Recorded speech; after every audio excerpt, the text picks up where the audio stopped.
Hello students, welcome to Jarvis campus.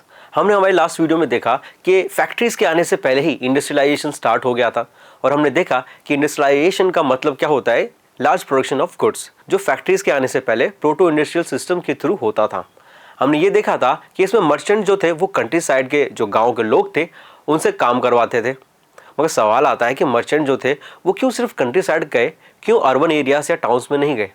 तो चलिए देखते हैं ऐसा क्यों हुआ। अर्बन जो एरियाज थे वहाँ पर जो क्राफ्ट पर्सन थे और जो ट्रेडर्स थे उन्होंने अपने ग्रुप्स बना लिए थे, जिनको गिल्ड्स कहा गया है यहाँ पर, GUILDS। अब इन ग्रुप्स ने कई सारे राइट्स ले लिए थे, कई सारी मोनोपोलीज ले ली थी वहाँ के रूलर से, जैसे कि उस पर्टिकुलर एरिया में ये उन पर्टिकुलर स्पेसिफिक प्रोडक्ट से ही ट्रेड करेंगे, उनके अलावा कोई और उन प्रोडक्ट्स पर ट्रेड नहीं कर सकता। कौन कौन से लोग वहाँ आके इनके एरिया में ट्रेड करेंगे, कौन से नए लोग नहीं आ सकते। इसके अलावा ये वहाँ के लोगों को यानी अर्बन के लोगों को ट्रेन करते थे और उनके ऊपर कंट्रोल भी करते थे कि वो कहाँ काम कर सकते हैं। इसके अलावा वहाँ के प्रोडक्शन को भी यही कंट्रोल करते थे और वो प्रोडक्शन कहाँ कहाँ ट्रेड होगा उनको भी यही ग्रुप कंट्रोल करते थे। अब क्योंकि ये ग्रुप इतने पावरफुल थे, इसकी वजह से जो मर्चेंट्स थे वो अर्बन एरियाज़ में प्रोडक्शन नहीं कर पा रहे थे और इसलिए वो मूव हो गए कहाँ पर, कंट्री साइड यानी कि विलेज के लोगों के पास। अब समझते हैं हमारे दूसरे सवाल को, जो ये था कि क्यों विलेज के जो लोग थे वो मर्चेंट्स के साथ काम करने के लिए राजी हो गए। तो उस समय हुआ क्या था कि क्योंकि इंडस्ट्रीज बढ़ रही थी तो गांव की जो ज़मीनें थी वो इंडस्ट्रियलिस्ट ले रहे थे या ज़बरदस्ती उस पर कब्जा कर रहे थे, जिसकी वजह से गाँव के लोगों के पास ज़मीनें नहीं थी तो वो एग्रीकल्चर नहीं कर पा रहे थे।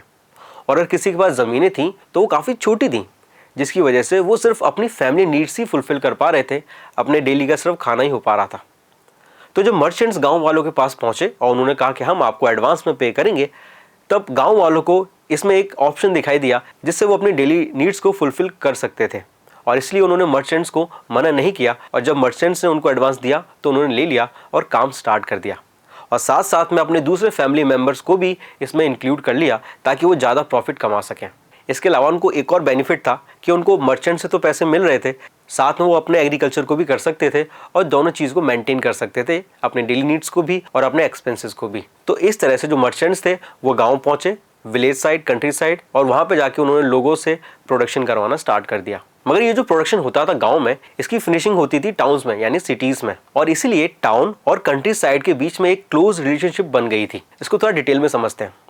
हमें पता है कि मर्चेंट्स जो हैं वो वूल खरीदते हैं वूल पैडलर से, उसके बाद वो वूल को लेके जाते हैं कंट्री साइड के लोगों के पास जहाँ पर वो उन कपड़ों को वीव करते हैं, जिसके बाद वो तैयार हुआ कपड़ा जाता है डायर के पास जहाँ पर वो डाई करता है। इसके बाद वो जाती है टाउन्स में जहाँ पर फैक्ट्रीज में या स्मॉल वर्कशॉप में उनको फिनिशिंग दी जाती है।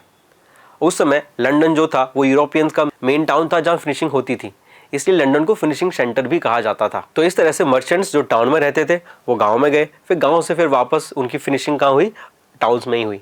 इस तरह से ये पूरी एक क्लोज रिलेशनशिप बन गई टाउन्स और कंट्री साइड के बीच में। आपको जान के हैरानी होगी कि एक मर्चेंट के अंदर 20 to 25 वर्कर्स होते थे और उनके नीचे फिर और कई इतने सारे वर्कर्स, और इतने सारे वर्कर्स की वजह से ही फैक्ट्रीज के आने से पहले इंडस्ट्रियलाइजेशन में लार्ज प्रोडक्शन ऑफ गुड्स होता था। तो अब तक हमने ये देखा कि कैसे फैक्ट्रीज के आने से पहले इंडस्ट्रियलाइजेशन स्टार्ट हो चुका था और लार्ज प्रोडक्शन ऑफ गुड्स होता था कंट्री साइड में, जिसकी फिनिशिंग होती थी टाउन्स में।